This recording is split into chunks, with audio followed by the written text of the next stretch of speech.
नमस्कार, मैं दिव्या। स्वागत है आपका आज के इस वीडियो में। आज हम बात करेंगे बिहार के एक ऐसे जिले के बारे में जो लोगों के बीच अपनी संस्कृति और मेहमान नवाजी को लेकर प्रसिद्ध है। जी हाँ, आज हम बात कर रहे हैं बिहार के 38 जिलों में से एक मधेपुरा जिले के बारे में। यह जिला अपने अस्तित्व में सहरसा जिले के एक अनुमंडल के रूप में रहने के बाद उदाकिसूगंज अनुमंडल को मिलाकर 9 मई वर्ष 1981 में आया। मधेपुरा ऐतिहासिक और धार्मिक दृष्टि से काफी महत्व रखता है। आइए अब जानते हैं इस जिले के चौहद्दी और क्षेत्रफल के बारे में। यह जिला पूर्व की दिशा में पूर्णिया, पश्चिम की दिशा में सहरसा, वहीं उत्तर की दिशा में अररिया और सुपौल तथा दक्षिण की दिशा में खगड़िया और भागलपुर जिले से घिरा हुआ है। इस जिले का क्षेत्रफल 1787 वर्ग किलोमीटर में फैला हुआ है। यहाँ की जनसंख्या 19,94,618 है। यदि इस जिले के साक्षरता दर की बात करें तो 52.25% है। इस जिले में कुल 13 ब्लॉक, 2 शहरी निकाय और 449 गांव मौजूद हैं। तो अब हम बात करते हैं इस जिले के इतिहास के बारे में। प्राचीन समय में मिथिला राज्य का एक अंग मधेपुरा भी हुआ करता था। इन क्षेत्रों में आगे चलकर मौर्य वंश द्वारा शासन किया गया। मौर्य वंश द्वारा इन क्षेत्रों में शासन करने का प्रमाण उदाकिशनगंज में स्थित मौर्य स्तंभ से देख सकते हैं। इस क्षेत्र के इतिहास में कुषाण वंश का शासन भी शामिल है। मिली जानकारी के अनुसार शंकरपुर प्रखंड के बसंतपुर और रायभीर गांवों में रहने वाले भाट समुदाय के लोग कुषाण वंश के ही परवर्ती रूप कहे जाते हैं। यहाँ मुगलों के शासन का प्रमाण भी आपको देखने को मिल जाएगा। दरअसल मुगल शासक अकबर के समय का मस्जिद इस जिले में सारसंदी गाँव में स्थित है। बताते चले कि इस जिले का भ्रमण सिकंदर शाह भी अपने समय में कर चुके हैं। आइए अब जानते हैं इस जिले के प्रसिद्ध व्यक्ति के बारे में। इस जिले के प्रसिद्ध व्यक्ति में हम बात करेंगे बिंदेश्वरी प्रसाद मंडल के बारे में। इनका जन्म 25 अगस्त वर्ष 1918 में बनारस में हुआ था, लेकिन ये अपना संबंध मधेपुरा से भी रखते हैं। बता दें कि इन्होंने बिहार के मधेपुरा जिले से ही चुनाव लड़ा था।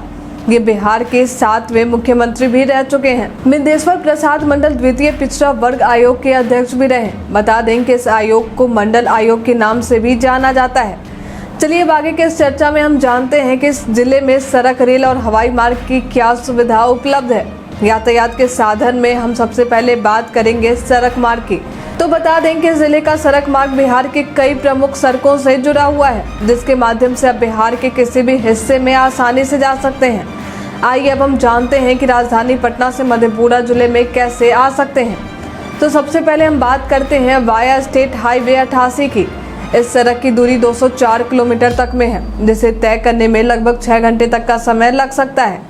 आइए इस रूट को विस्तार से जानते हैं। तो सबसे पहले पटना से मधेपुरा जाने के लिए NH 22 के जरिए हाजीपुर जाना होगा। फिर चक्सी कंदर से आगे NH 322 के जरिए जंदाहा होते हुए चकलाल शाही बाजार और फिर यहां से स्टेट हाईवे 88 से होते हुए सिंगिया, बुजुर्ग, बलुआहा, बानगांव ईस्ट, फिर यहां से NH 231 होते हुए सहरसा, बैजनाथपुर, फिर मधेपुरा पहुँच जाएंगे।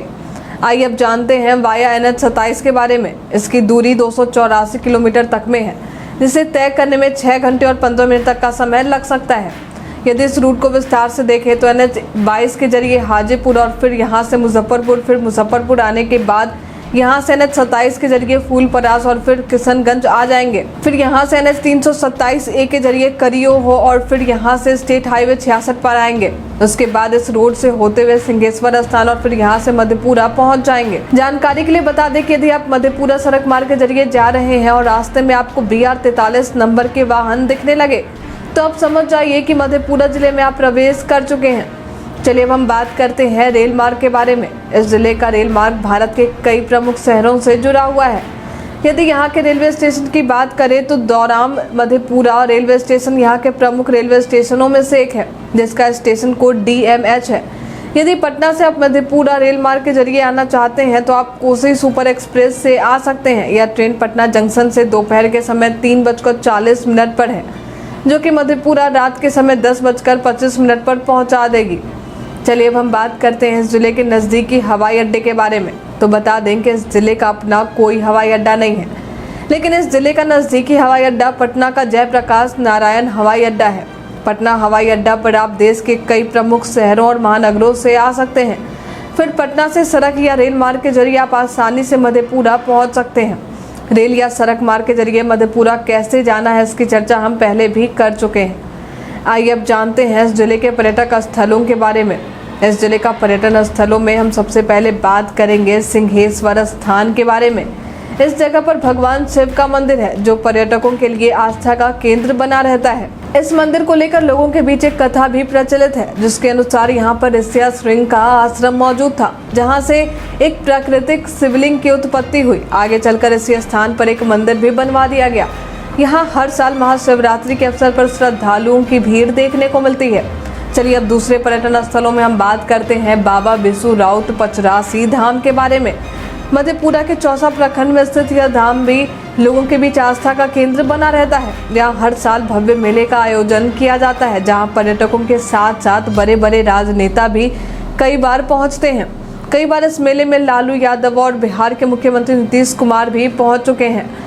अब आखिरी में हम बात करते हैं मधेपुरा मुख्यालय से लगभग 22 किलोमीटर पर स्थित श्रीनगर गाँव के बारे में। यहाँ एक शिव मंदिर स्थित है। यहाँ के मंदिर में स्थित पत्थरों से बने स्तंभ की खूबसूरती को देखकर पर्यटक इसकी तरफ आकर्षित होते हैं। एक समय था जब श्रीनगर और बसंतपुर में किले भी मौजूद थे, जो आज के समय में सही देखभाल नहीं होने के कारण विध्वंस हो चुके हैं। आइए अब जानते हैं इस जिले की कृषि और अर्थव्यवस्था के बारे में। बता दें कि इस जिले की अर्थव्यवस्था कृषि पर ही मुख्य रूप से निर्भर करती है, लेकिन कई बार यहाँ कोसी के कारण बाढ़ और कई बार तो सूखे की स्थिति भी बन जाती है। लोग यहाँ कृषि के अलावा पशुपालन का काम भी करते हैं। आज के इस वीडियो में फिलहाल इतना ही। उम्मीद करते हैं मधेपुरा जिले से जुड़ी यह जानकारी आपको पसंद आई होगी। हमारे साथ बने रहने के लिए आपका धन्यवाद।